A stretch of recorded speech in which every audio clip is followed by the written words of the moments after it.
You're listening to World of WWE, a WWE podcast.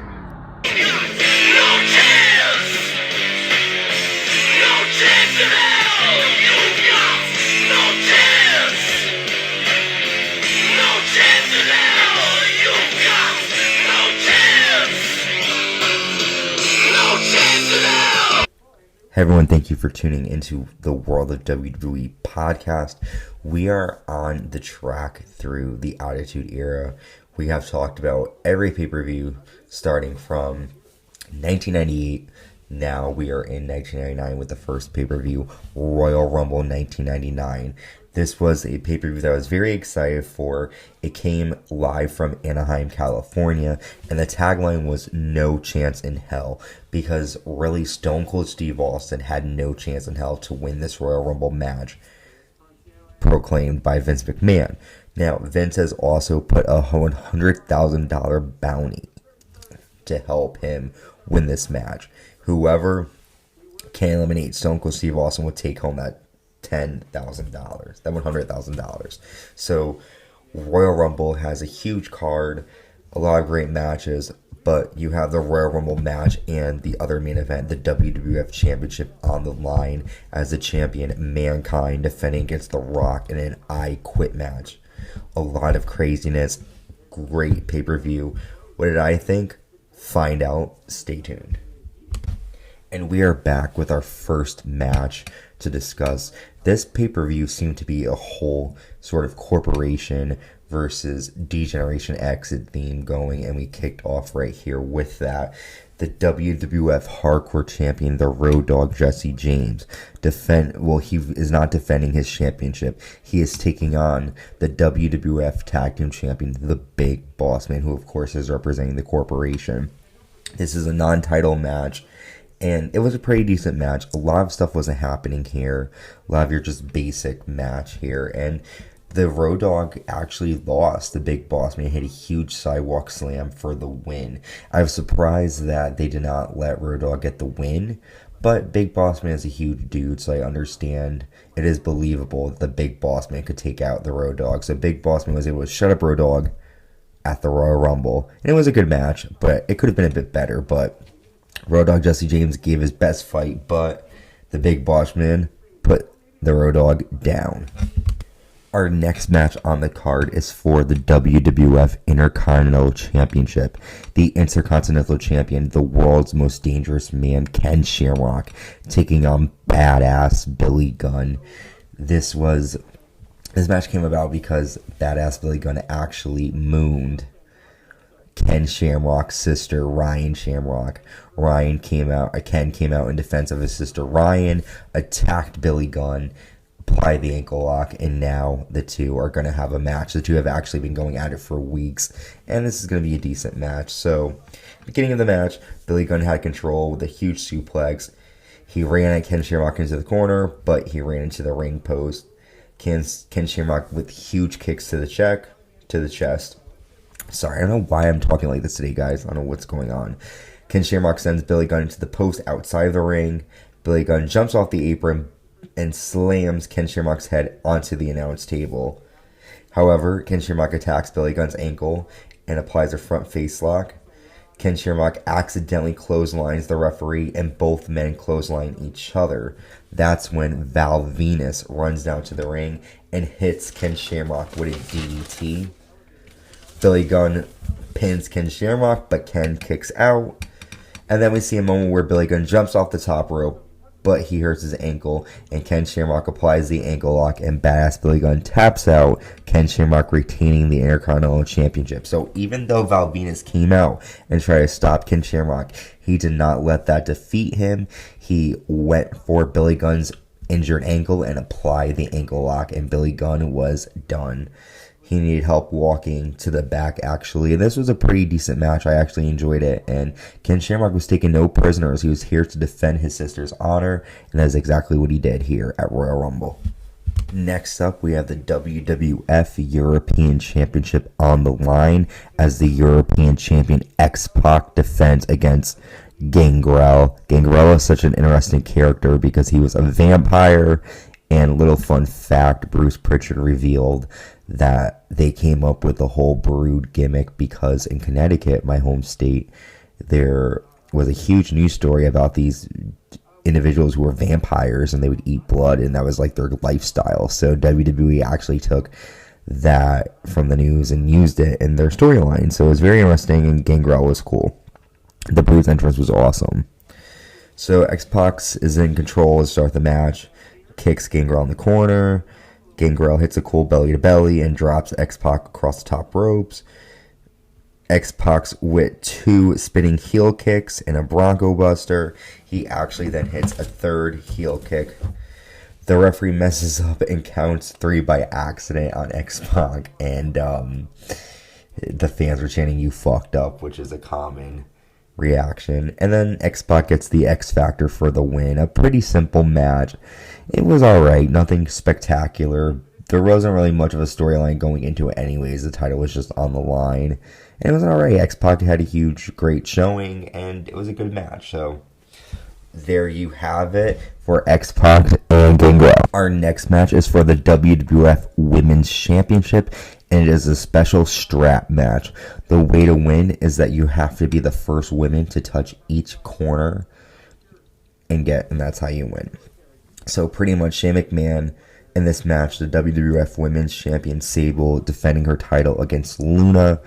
Shane McMahon trash talked Sable as Sable walked down, selling her back injury that it seemed like she had from Luna earlier on Sunday Night Heat.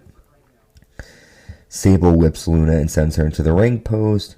Luna chokes Sable with the strap. Luna with a very cool backbreaker. And Luna holds Sable over her head and both women touch the turnbuckles. Shane gets on the apron, but a fan runs into the ring, hits Luna, and Sable hits the last corner to retain her women's championship. Now, this fan ended up being Tori, and there is a huge storyline going into WrestleMania. This fan has been in attendance since 1998, so there's a lot of wondering who this mystery woman was, and that kind of was the whole sort of ending of that storyline. So, Sable is still your WWF Women's Champion. It is time for our championship match. The WWF Championship is on the line in an I Quit match. There are no rules. The only way to win is to make your opponent say, "I quit." The WWF Champion Mankind defending his title against The Rock. There are a lot of notes for this one, so I'm just going to drop the important moments. Mankind started off in control until The Rock sent him into the ring steps. The Rock grabbed the commentary microphones, headsets, and trashed Mankind until Mankind hit him with a chair and the microphone. Mankind applies a mandible claw onto The Rock, and then they fight over the guardrail into the audience. The Rock hammers the bell into Mankind's ear, and The Rock goes for rock bottom on the announce table, but the table gives in. It breaks. Rock spits water in Mankind's face. Rock then sends Mankind into the tech area and then a DDT onto the concrete. Mankind sends a ladder onto The Rock and he goes for an elbow drop, but The Rock moves and Mankind lands on top of a ladder. The Rock punches Mankind off of a scaffolding area onto an electrical circuit board, and it causes electricity to go off in the arena. The Rock then handcuffs Mankind and stomps away at him on the floor. The Rock then places a chair on Mankind's head and delivers a people's elbow. He then hits Mankind over the head repeatedly, non-stop, while Mankind's hands are handcuffed behind his back. Mankind starts to bleed, and The Rock hits him with the chair outside again. The Rock then puts the microphone to Mankind's face, and Mankind says, "I quit, I quit, I quit," and we have a new WWF champion. Now, this match, of course, did end in controversy, as we will find out the next night on Raw's War, that Mankind actually did not quit during the match.